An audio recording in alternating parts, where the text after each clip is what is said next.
Hello, welcome back to my channel serial at Malayalam. അപ്പോൾ വൈജയന്തിയും രോഹിയെയും ചായ കുടിക്കാനായിട്ട് ബബിതയും കൃഷ്ണമോളും ചെന്ന് വിളിക്കുന്നുണ്ട്. അപ്പോൾ വൈജയന്തി വാതിൽ തുറന്നതും ചോദിക്കുന്ന അലീന ഉണ്ടെങ്കിൽ ഞാൻ ചായ കുടിക്കാൻ വരില്ല എന്ന് പറയുന്നുണ്ട്. അപ്പോൾ അലീന ചേച്ചി വരുന്നില്ല, കുളിക്കുകയാണ്.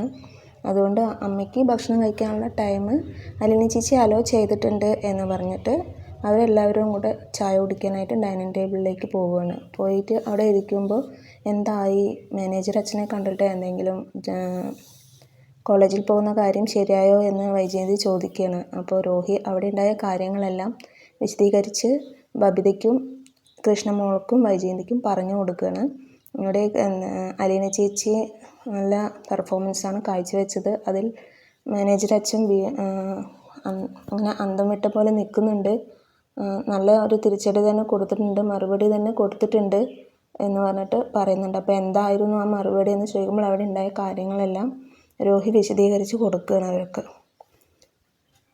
അലീന ചേച്ചി ഇടപെട്ട നടക്കേണ്ടതാണല്ലോ എന്ന് കൃഷ്ണമോള് പറയുന്നുണ്ട് അതിനിടയ്ക്ക്.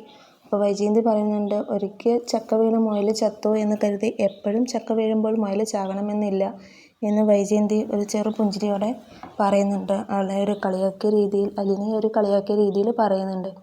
അങ്ങനെ പിന്നെ ടോണി വന്നിട്ട് മാമച്ചനെ കാണാൻ വരുന്നുണ്ട്. നന്നായി മദ്യപിച്ച് വണ്ടിയിൽ രാത്രി നല്ല മഴ പെയ്യുന്ന ടൈമിലാണ് മാമച്ചൻ്റെ വീട്ടിലേക്ക് വരുന്നത്. മാമച്ചനെ വിളിച്ച് വീട്ടിലേക്ക് പുറത്തിനിറക്കിയിട്ട് മാമച്ചനും ഭാര്യയും രേവതിക്കുട്ടിയുണ്ട്.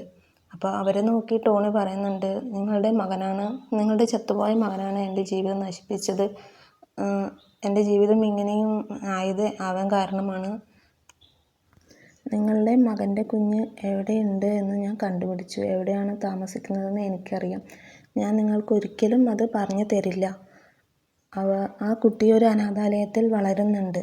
ആ കുട്ടി എവിടെയാണെന്നോ എങ്ങനെ ഇരിക്കുന്നു എന്നോ ഒന്നും ഞാൻ പറഞ്ഞു തരില്ല എന്ന് ടോണി മാമച്ചൻ്റെ മുഖത്ത് നോക്കി പറയുന്നുണ്ട്. അവർ ആകെ വിഷമിച്ചിട്ടാണ്. ഇത് കേട്ടതും അവർക്ക് ആകെ വിഷമമായി 3 പേർക്കും. പക്ഷേ ടോണി എവിടെയാണ് ആ കുട്ടി ഉള്ളതെന്ന് ഒരിക്കലും അത് പറയുന്നില്ല. അത് പറയാതെ തന്നെ ടോണി തിരിച്ചു പോവുകയാണ് ചെയ്യുന്നത്. ബബിത കൃഷ്ണമോളെ വിളിക്കുകയാണ്. നമ്മൾക്കൊന്ന് പുറത്തു പോകാം, ഒരു സ്ഥലം വരെ പോകാനുണ്ട്, സർപ്രൈസാണ് എന്ന് പറയുന്നു. കൃഷ്ണമോള് ചോദിച്ചിട്ടും ബബിത എവിടേക്കാണ് പോകുന്നതെന്ന് പറയുന്നില്ല. രോഹിയും ചോദിക്കുന്നുണ്ട് എവിടേക്കാണ് പോകുന്നതെന്ന്. രോഹിയോടും ബബിത എവിടേക്കാണ് പോകുന്നതെന്ന് പറയുന്നില്ല. പോയിട്ട് വന്നിട്ട് പറയാം എന്ന് പറഞ്ഞ് കൃഷ്ണമോളും ബബിതയും കൂടെ വണ്ടി എടുത്തിട്ട് പുറത്തേക്ക് പോവുകയാണ്. പുറത്ത് പോയി കുറച്ച് നേരം കഴിഞ്ഞതും അവർ തിരിച്ചു വരുന്നു. തിരിച്ചു വരുമ്പോൾ അവരുടെ കയ്യിൽ ഡ്രസ്സ് മേടിച്ചതിൻ്റെ കിറ്റ് 3-4 കയ്യിലുണ്ട്. അപ്പോൾ ഇത് എന്താണ് സാധനങ്ങളെന്ന് പറഞ്ഞ് രോഹി നോക്കാൻ നോക്കുമ്പോൾ, വേണ്ട, ഇത് നോക്കണ്ട, ഇതൊരു സർപ്രൈസാണ് എന്ന് പറഞ്ഞ് അലീനയുടെ റൂമിലേക്ക് പോവുകയാണ് അവർ 2 പേരും കൂടെ. പോയിട്ട് കവറിലുള്ള ഡ്രസ്സെല്ലാം കാണിച്ചു കൊടുക്കും. അപ്പോൾ അലീന ചോദിക്കുന്നുണ്ട്, ഇത് ആർക്കാണോ, ബബിതയ്ക്കാണോ എന്ന് ചോദിക്കുന്നുണ്ട് ചിരിച്ചുകൊണ്ട്. അപ്പോൾ അല്ല, ഞാൻ അലീന ചേച്ചിക്ക് വാങ്ങിച്ചതാണ്. ഞാൻ എൻ്റെ ഇഷ്ടപ്രകാരം അലീന ചേച്ചിക്ക് തരുകയാണ് എന്ന് പറയുന്നുണ്ട്. അപ്പോൾ അലീനയുടെ മുഖത്ത് സന്തോഷം, വളരെ സന്തോഷത്തോടെ ബബിതയെ നോക്കി അങ്ങനെ നിൽക്കുകയാണ്. അപ്പോൾ ഇന്നത്തെ എപ്പിസോഡ് ഇത്രയേ ഉള്ളൂ. Thank you for watching my video.